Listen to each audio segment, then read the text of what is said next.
Hello, my loves, and welcome back to the It's Karmic podcast. Whether you're watching on YouTube or you're listening on the podcast, welcome, welcome. My goal moving into 2023 is to show up a little bit more on YouTube. So you're going to have the option more often moving forward to either watch these conversations or tap in on the podcast. So no, you can choose based on sort of your energy. Some of us are more aligned with just listening on a drive or, while we're doing the dishes. And then some of you out there like to actually watch the video content. So moving forward, we're going to see how this shift goes and be in a state of exploration. If you know anything about me, you'll know that my North Node is in Aquarius, and in whole signs, it's in the fifth house. This year, I am actually really looking to explore my whole signs chart as, for a long time, I was really attached to a certain view of my planets being certain houses and their expression through those houses. So this year, my invitation for myself is to really explore a new lens of myself. And bringing that to you guys this year, we'll be doing a lot of self-discovery, a lot of diving into new layers of ourselves. And I'm really excited to be able to take you guys on a journey of really looking at things differently, getting out of our own way, getting unstuck and unattached to versions of ourselves we might think that we know. Often those versions are crutches or areas where we actually lay in traps or, get caught up in ourselves. So this year, this Gregorian year, let's be in more of a state of self-discovery and expansion and open to new lenses, okay? Because this is going to be a massive year we have ahead of us. And today's conversation is a part of that. So on Instagram recently, I asked you guys what you wanted to learn from me first, and Pluto and Aquarius won out. And not even in a landslide. Honestly, you guys were pretty excited about the Saturn and Pisces conversation, the Pluto and Aquarius conversation, and the idea of working and integrating a new journal process for 2023 using astrology. So if you guys have been rolling with me lately, you'll see that in my membership, the Metamorphosis calls every single month are going to be a 12-month journey moving forward into the chart. So it's going to be a personal journal discovery with me of your sacred 12 houses. This has been really calling to me for a while. So just prefacing that if you guys have been wanting to do a sacred journal practice through your chart, now is the time to head into the membership and join me, as I'm going to just guide you so much deeper into self-discovery this year. And in saying that, I will do a little podcast on, working and creating a new journal process using astrology for 2023, because personally, it's been one of the most potent tools for me to use in my chart and in my self-discovery over the last few years or more. I don't even know what year we're at this point in my life. I know we're at 2023, but I don't know how long it's been that I've been using this process of self-discovery through astrology. And then if you add on that I've been journaling since I was like 10 years old, I think it's one of the most potent, powerful ways that we can really get to know each other. And in human design, I'm a line 6, I'm a 6-2. So that 6 is really the observer.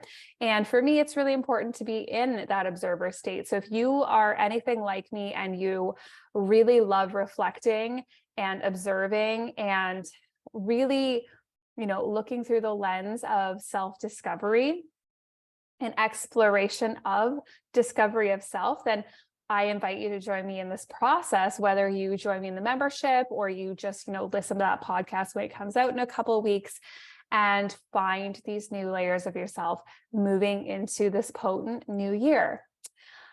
Okay, so without further ado, we're going to dive into a conversation around Pluto moving into Aquarius.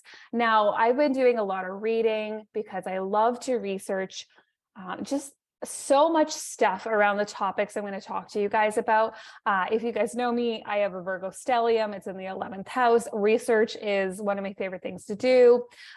Exploration of information, tangible, practical information is one of my favorite things to do. And I like to be able to take that information and make it practical and understandable for you guys and applicable in your, whether it's astrology studies, whether it's spiritual practices, however you're integrating this knowledge into your practice. I love to be able to make this stuff more tangible and more accessible for you. Okay. So going into this transit this year, let me just preface that this year is very, very potent. It's very Plutonian. It's very Aries focused. It's very solar plexus focused. And it will be a massive year of self-discovery, transformation, and there's two octaves really. Like there's the low is just disempowerment. If you're not ready to get empowered this year, you could feel like a total victim, 100%.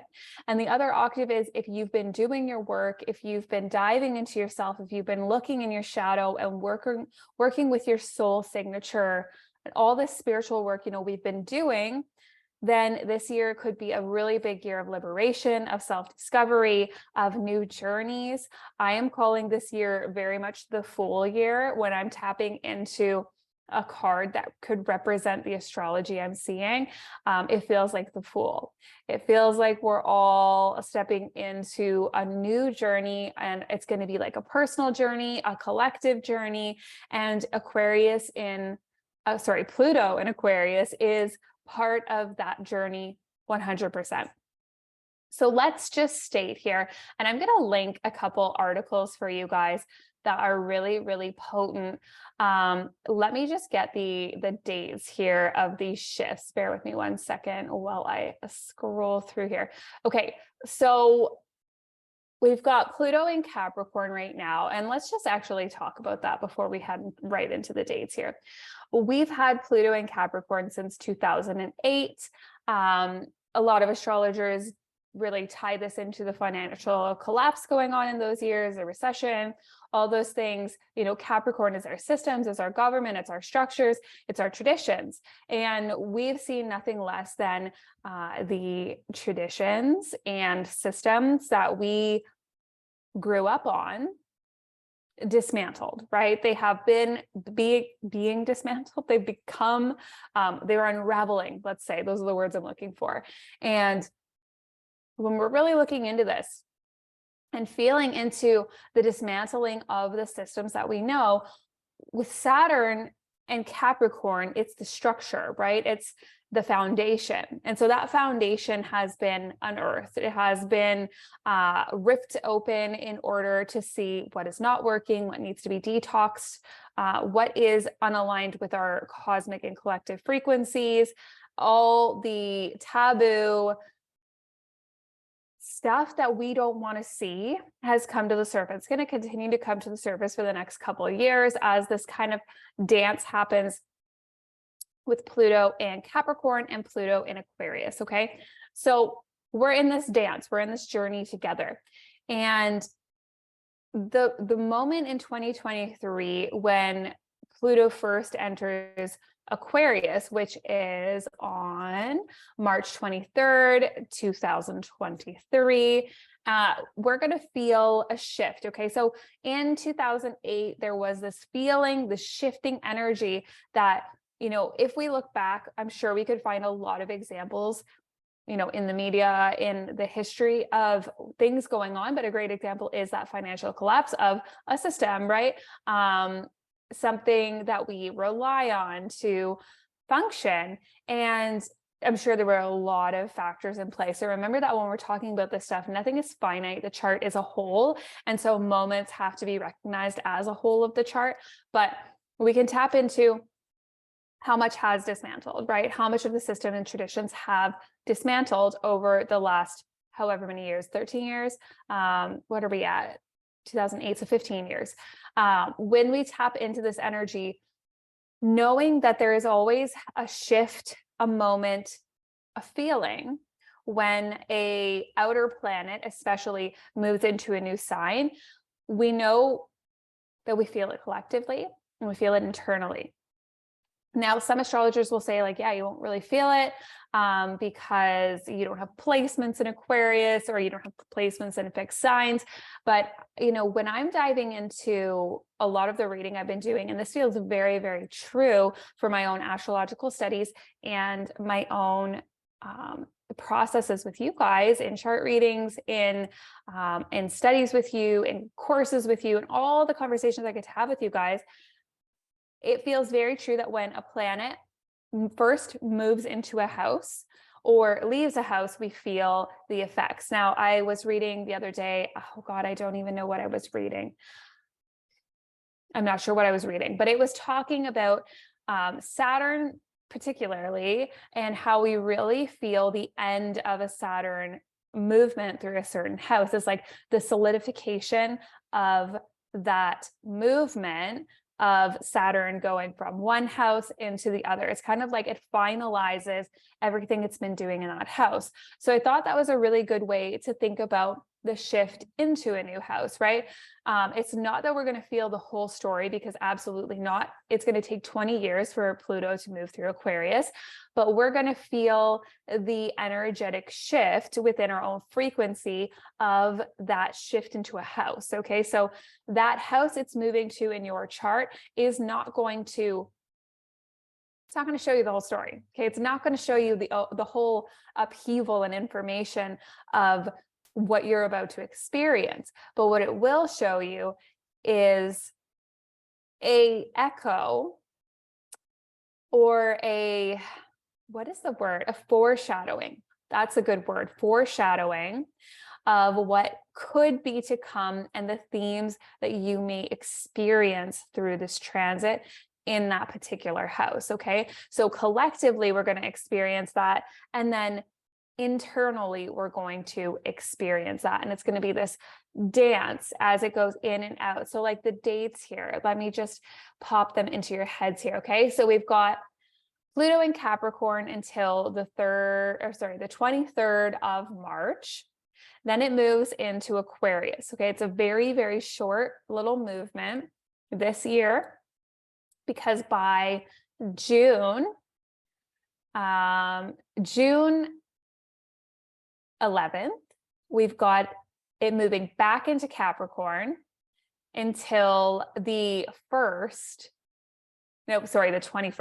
of January, 2024. Sorry, these are written out a little differently here.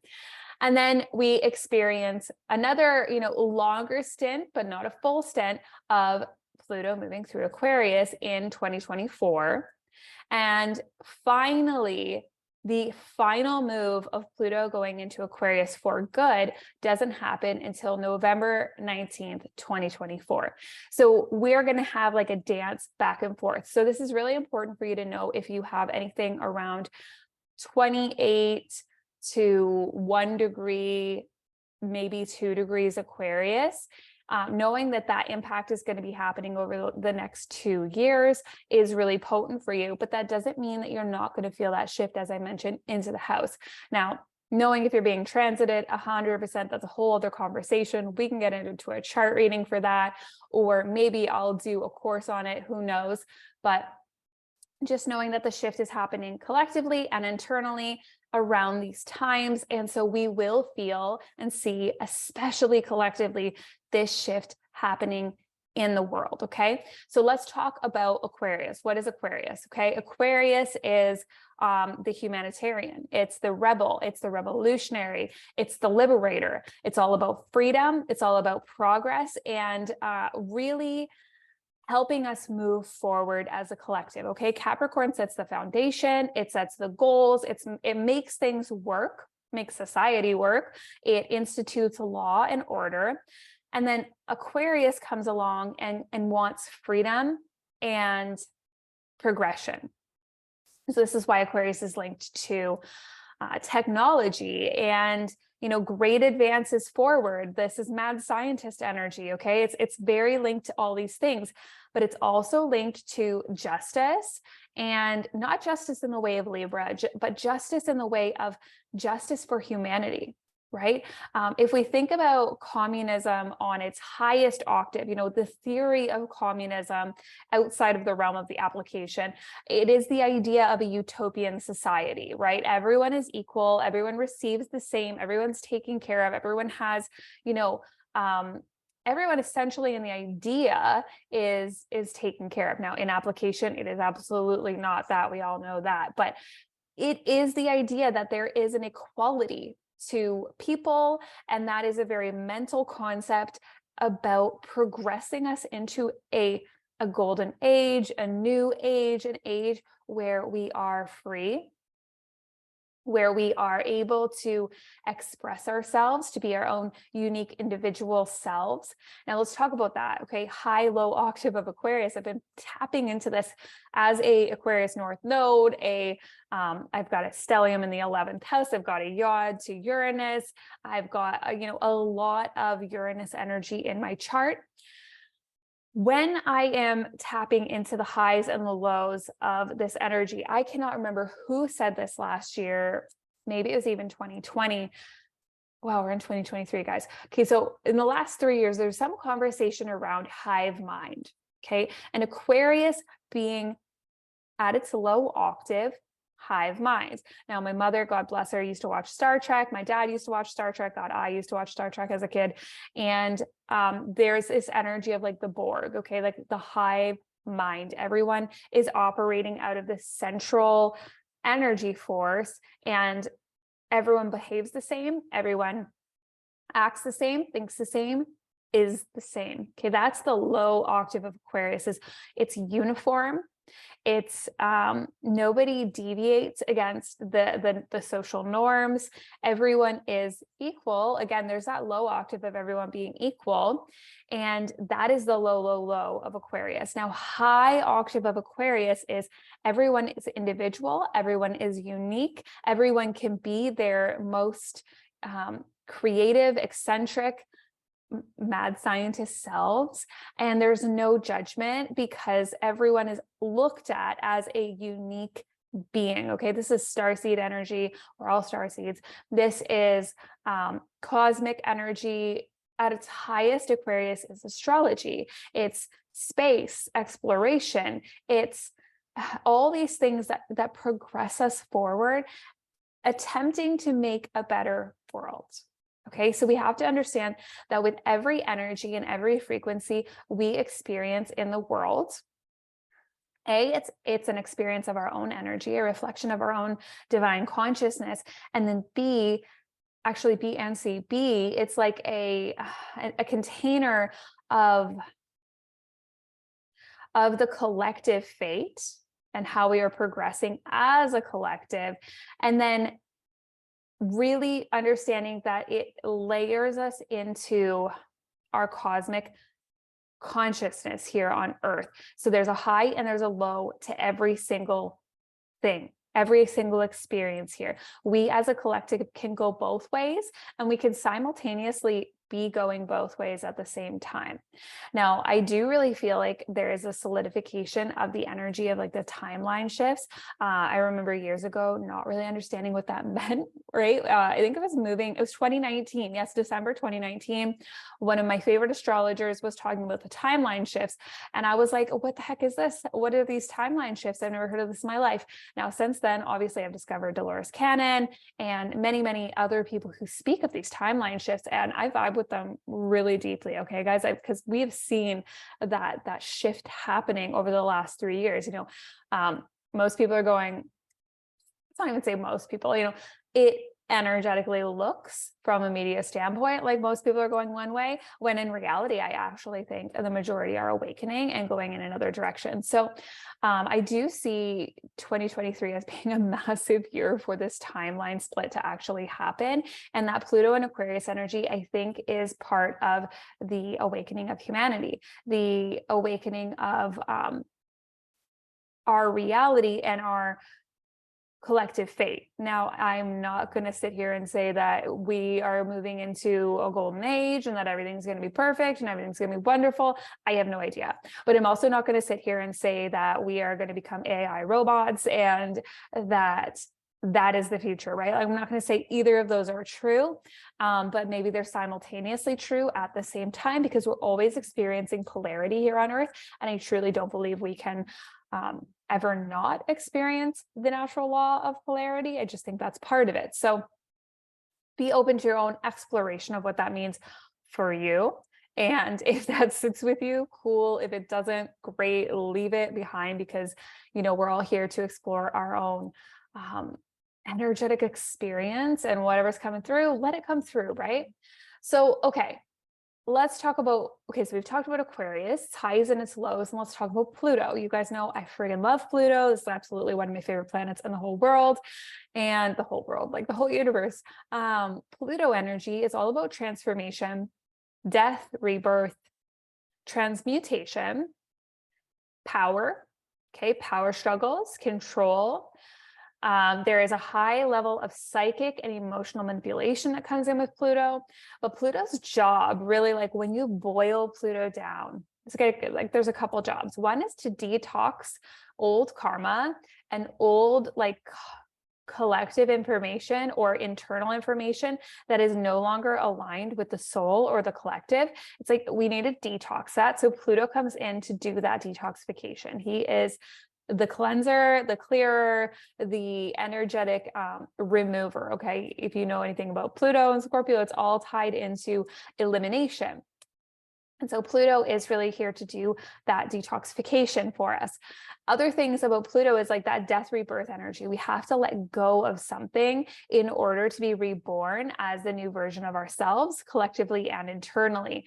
And when it comes to death and rebirth, this means that there is grieving, there is mourning. And I don't mean death as in like literal death, guys. I mean it in the process of transformation of ourselves. Okay. We are the butterflies. So whenever we have Pluto in an energy, it's like almost imagine that energy is a chrysalis. Okay. We're going into the chrysalis. We are in the chrysalis. We're coming out of the chrysalis, depending on what point you're experiencing your Pluto experience, or the collective is having their Pluto experience, is like chrysalis energy, right?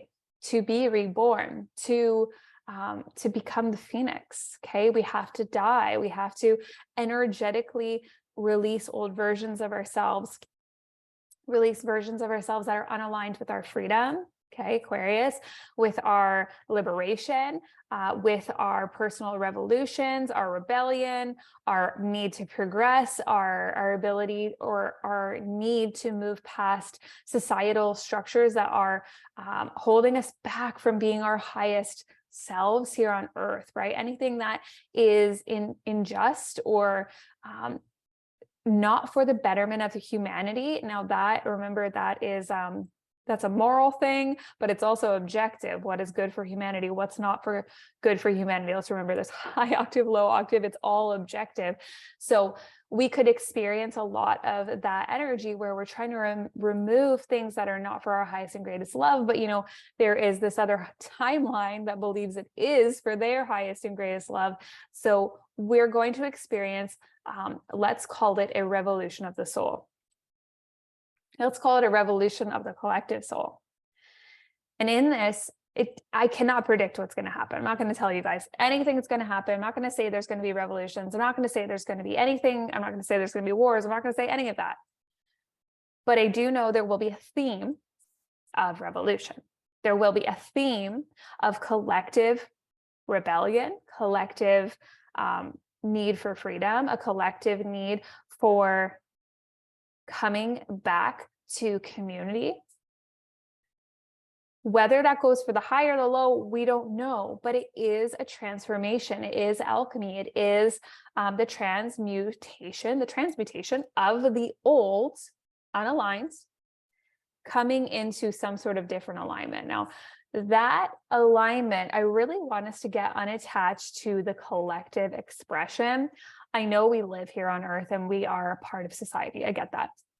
We have to be a part of society. We have to do all the things we need to do, or, can't avoid. There are certain things we can't avoid being here on Earth. But what I really love about this is, I think it was in 2020 when there was a lot of shit going on, right after the energy of what we went through, where I was feeling this huge, huge awakening around this belief that when the indigenous people of this world are able and feel ready to do their healing work on a global scale, they will be the healers of the earth. This is just an energy that came through for me 3 years ago, where I was just like, that's going to be the healers of the earth. I mean, all indigenous communities everywhere, right? Coming back to the earth, coming back into alignment with our cycles, with Mother Earth. We're not spraying the skies. We're not fucking doing any of this stuff. Sorry, guys, I probably shouldn't swear on YouTube. I don't know how it works, but we're not spraying the skies. We're not filling our bodies full of shit. We're coming back into alignment with Mother Nature. And through that energy, it feels very, very much in alignment with the shift of Pluto and Aquarius, because it brings us back to community, right? More focus on, and I'm not saying this is what's going to happen, but this is what I would love to see out of this energy, is more focus on community living, coming back to living together, right? Communities coming together to support one another, community food focus, local food being a part of our diets. There are so many. I have a friend that works in, she's in geography and food, and this whole mix of creating sustainability through the food system is her work.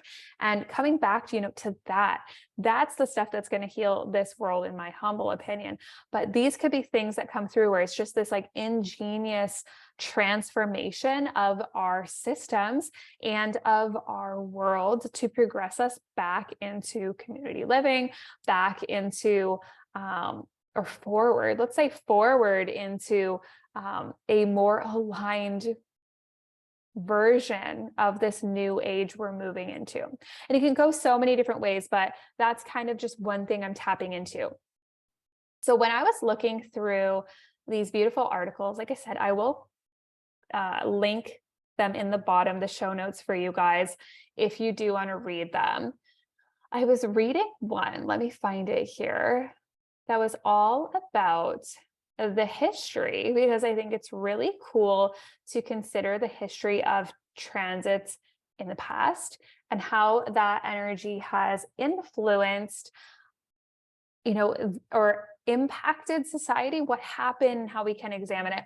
Now, I do want you to remember, guys, that, the chart is a whole. And so when I'm looking at this, just as the writer of this article did, they're not examining the entire chart. So we have to remember, right, we are not looking at every single placement and how they could impact each other. We're just looking at what happened when Pluto was in Aquarius the last 2 times. So remember, Pluto takes a really long time, takes about 248 years to move through all the zodiac signs. So it's quite a while ago. But the last one was in, so there was one around the American Revolution and the French Revolution. And then before that, there was one when Henry VIII was just jamming around, and completely radically transformed England by leaving, I think it was the Catholic Church he left. Don't quote me on that, guys. But when we're looking into this, it's really cool to think about the fact that we can kind of see revolutionary patterns happening in history during these times. Now, again, I'm not saying there's going to be a revolution. I'm not saying there's going to be a war. I'm not going to say there's any of that, but I will say that revolutionary things happen in revolutionary times of Pluto being in Aquarius. So back in, and this article makes a really good point about, the revolution, the American revolutions actually started. So they signed in 1776 or whatever it was. They signed that Declaration of Independence in 1776, and Pluto was actually in Capricorn. Okay. And the actual revolution took like years to happen. So between that time, it took the whole, journey of Pluto being in Aquarius for the revolution to actually happen. And then I believe when we were tapping into France, hold on, we'll scroll down here. It actually, took the whole time as well, or it even took longer for that revolution to happen. So just knowing that, okay, here we go.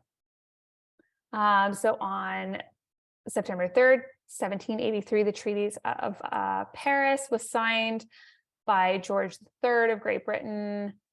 Formally, okay, so that was ending the war in America. So that ended in 1783, and Pluto moved in 1778. So there was like a whole period of time that Pluto had to move through Aquarius for that revolution to happen, right? And then it finished up its movement after that. And you guys can dive deeper into the energy of the French Revolution too, because I'm just not seeing it here. But there was a whole period of time it had to go through for that revolution to happen. It wasn't like we just moved into Pluto and Aquarius and there was a revolution, right? It was the building of the frequencies as the collective taps in, where it's like, okay, we're feeling the building of, okay, now it's time to change things. And it doesn't have to be violent. It doesn't have to be any of those things. But, with Uranus, it's going to be quick. It's going to be explosive. It's going to be, and I don't mean explosive, like explosive could be, but it's going to be explosive. It's going to be like radical insights, quick shifts, all happening quickly and intensely. But then with Pluto, it's slow and it takes its sweet time. So we got to tap into the idea of Aquarius being shocking, but Pluto taking its time to do those shocking things. Okay. And then before that, yeah, we had, so Henry VIII, literally, he just left the Catholic Church because he wanted to marry Anne Boleyn, leaves the Catholic Church. And what does that do for England? It's a complete revolution in the sense of changing the whole religious ideology in England from Catholic to, I believe, Protestant was what it shifted to. And this completely changes. He rebels, right? He rebels against his system and changes, the face of England entirely. I'm not saying it's right or wrong. I'm just saying it's revolutionary. It's a revolutionary act to happen. So when we're tapping into that, you guys can read this article. It is called Pluto and Aquarius in a Synchronous Universe by Angela Cornish. Really, really cool article where she taps into the many, many layers of this shift. So just looking back, we know that, yes, revolutionary things happen, and you guys can go and do some more research around what other revolutionary things happened between 1778 and when was the other one? 1527, something like that, guys. But you can tap into what happened between those two time periods. Is there anything notable, anything interesting? And this is just how we find comparison notes and interesting facts, right? So what we know of this information is revolutionary things happen during Pluto and Aquarius.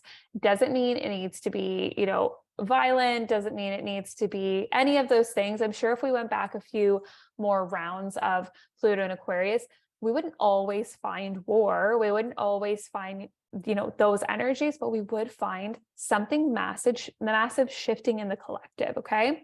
And just knowing that there's going to be an entire wealth of astrology happening while Pluto's in Aquarius, we just know revolutionary times are ahead of us, meaning things are about to change. And so we're at the precipice of that change right now.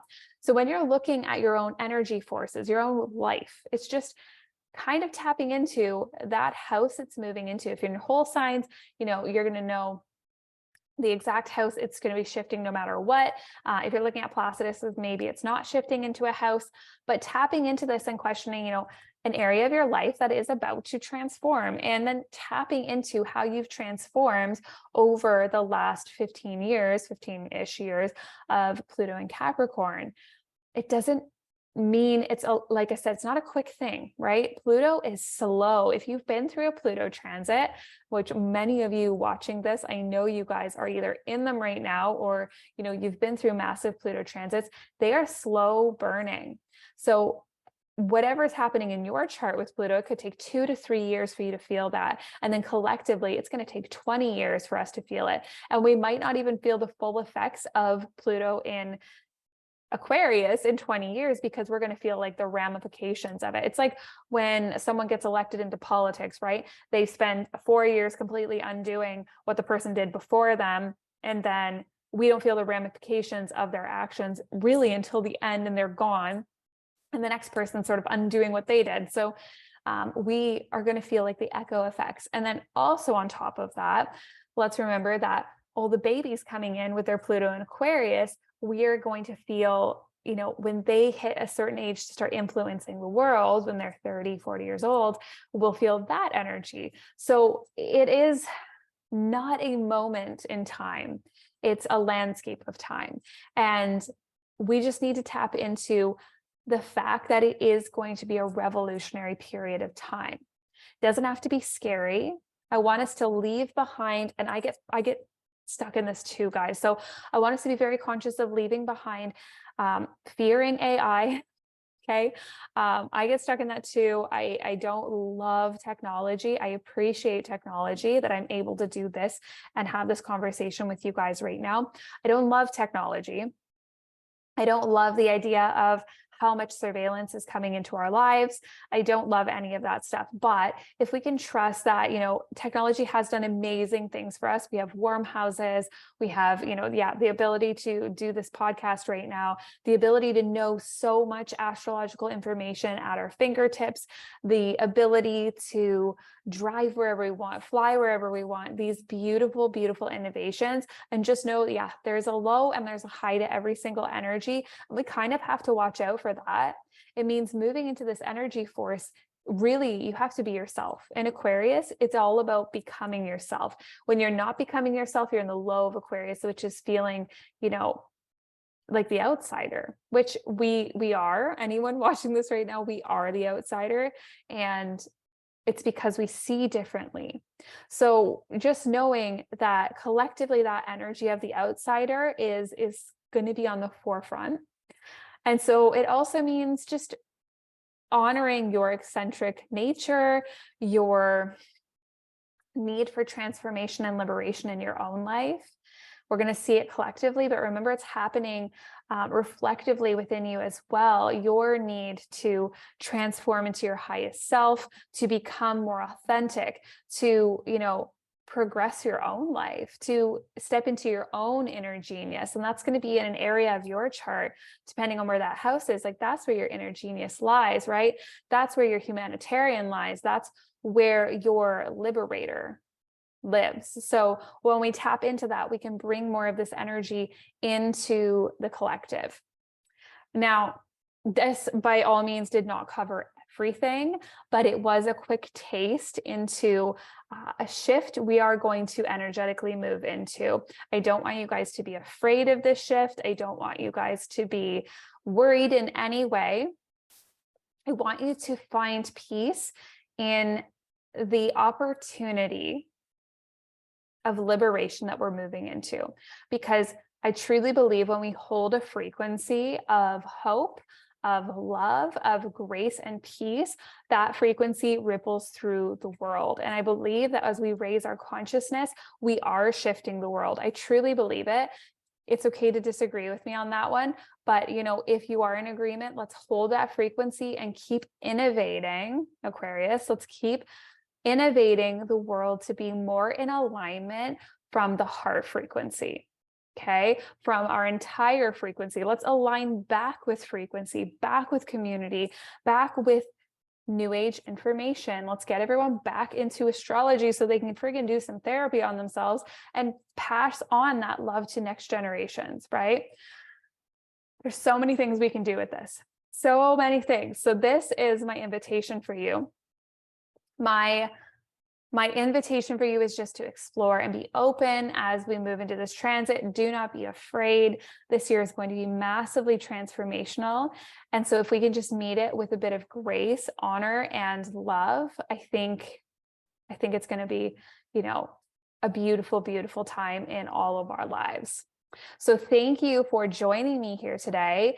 If you want to hop in and join me in my membership, the Dark Moon Collective is open and taking enrollments right now. We meet once a month for the dark moon, where we do our karmic cleansing, clearing, and tapping into our charts. And then inside Metamorphosis right now, we are going to be taking a 12-month journey through the houses. You're going to have access to every single replay. If you can't make it live, they're all there for you. And every month, we're going to go into a new dive into a house in your chart so you can understand yourself more deeply and potently than you ever have before. So I will put that in the show notes as well. And if you guys loved this, if you really love my content and tapping in with me in these ways, please subscribe and share. It means the freaking world to me that I'm, making this free content for you guys from just the love in my heart and needing to share all of this information. So please subscribe, help me grow, help me do more of this. Okay. So I'm sending you guys so much love, and until next time, have a beautiful day.